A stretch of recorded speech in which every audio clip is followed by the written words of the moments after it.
Hello guys, मेरा नाम गीतांजलि देवांगन है। मैं अभी फ़िलहाल आप सबके सामने यूजीसी नेट 2025 जो दिसंबर में अभी अटैम्प्ट हुआ, जो मेरा अटैम्प्ट 2 जनवरी 2026 में था, उसका रिव्यू करने जा रही हूँ। तो सबसे पहले मैं आपको बता देती हूँ कि मैं अभी एमए कर रही हूँ सोशियोलॉजी से और मैं अभी फर्स्ट ईयर में हूँ। मैंने अभी फर्स्ट सेमेस्टर का अपना एग्ज़ाम दिया था, जिसका लास्ट एग्ज़ाम 25 दिसंबर में था और लगभग 10 दिन भी नहीं थे मेरे पास एग्ज़ाम को प्रिपेयर करने के लिए, लेकिन मैंने फिर भी 10 दिन में पढ़ के इस एग्ज़ाम को दिया और आप सभी के सामने मैं इसका रिव्यू शेयर करने जा रही हूँ। तो रिव्यू शेयर करने से पहले मैं आप सबको जो कॉमन डाउट्स होते हैं वो पहले मैं क्लियर कर देती हूँ, फिर मैं अपना रिव्यू दूँगी इस एग्ज़ाम को लेकर। सबसे पहले पूछते हैं मैम ये ऑनलाइन है या ऑफ़लाइन है? तो मैं बता देती हूँ, ये जो एग्ज़ाम होता है ये ऑनलाइन होता है, सीबीटी मोड होता है, ऑफ़लाइन नहीं होता। ओएमआर शीट वाला एग्ज़ाम ये नहीं है। और इसमें पेपर का पैटर्न अगर मैं बताऊं तो पेपर 1 में 50 क्वेश्चंस होते हैं, ईच क्वेश्चन 2 मार्क्स। अगर आप करेक्ट आंसर दोगे तो, अगर आप अटेम्प्ट नहीं करते तो कोई माइनस मार्किंग नहीं है, और अगर आप अटेम्प्ट करते हो तो भी कोई माइनस मार्किंग नहीं। और पेपर 1 में 50 क्वेश्चंस होते हैं 100 मार्क्स के। पेपर 2 सबके लिए अलग होता है, पेपर 1 सबके लिए सेम होता है। तो पेपर 2 में 100 क्वेश्चन होते हैं और each question 2 marks. So 200 plus 100 is equals to 300। तो मैं ये मानती हूँ अगर आपको नेट क्लियर करना है तो you have to score more than 180 to 190। Subjective different हो सकता है, लेकिन अगर आपको जेआरएफ निकालना है तो इट्स हम्बल रिक्वेस्ट है आप 200 के पार ही लेके आइए। 200 220 के पार ही कट ऑफ जाती है। उसके बाद अगर मैं अपना रिव्यू दूँ फॉर दी पेपर 1 जो सबका कॉमन होता है, तो paper 1 is like moderate too difficult. आसान नहीं था, क्योंकि इस टाइम मुझे ऐसा लगा कि पेपर 1 थोड़ा टफ जाता अगर आपने प्रिपरेशन नहीं की है तो, क्योंकि मैंने नहीं की थी। मैं सिर्फ 10 दिन में इस एग्ज़ाम को दिया है, तो मुझे तो बहुत टफ लगा।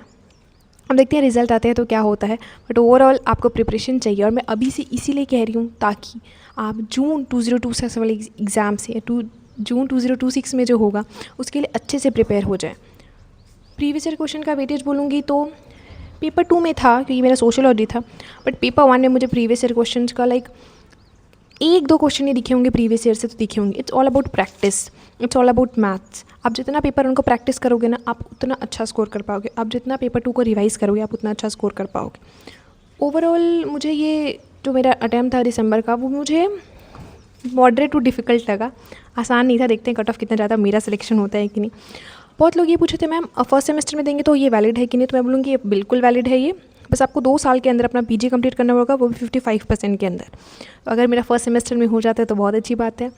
मैं अपने अटैम्प्ट को, मतलब मुझे ऐसा लगता है कि बहुत मुश्किल है, बिकॉज 10 दिन की प्रिपरेशन में ओवरऑल देखते हैं क्या हो सकता है, हो भी सकता है। बिकॉज मैंने बहुत ज़्यादा लॉजिकल रीजनिंग से उसको गैस कर करके आंसर्स दिए हैं, तो आई होप उतना भी ज़्यादा दिक्कत नहीं करना चाहिए ओवरऑल।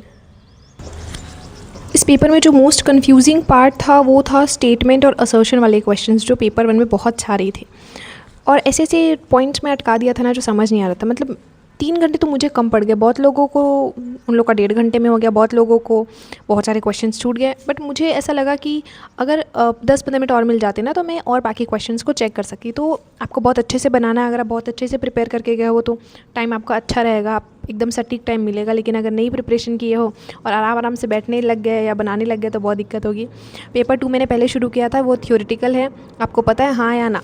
बट पेपर 1 में शुरू के ही क्वेश्चन डाटा इंटरप्रिटेशन से होते हैं, तो it cost lot of time. बहुत लोगों ने वहाँ से शुरू किया था तो उनका बहुत दिक्कत हो गया था। अगर आप सच में जानना चाहते हैं कि प्रीवियस से क्वेश्चन रिपीट होते हैं या नहीं, या फिर इसकी प्रिपरेशन कैसे करनी है, तो आप मेरे नेक्स्ट वीडियो के लिए बने रह सकते हैं, जिसके लिए आपको मेरे चैनल को सब्सक्राइब करना पड़ेगा और बेल आइकन को प्रेस करना पड़ेगा और ये इस वीडियो को लाइक करना पड़ेगा। Thank you.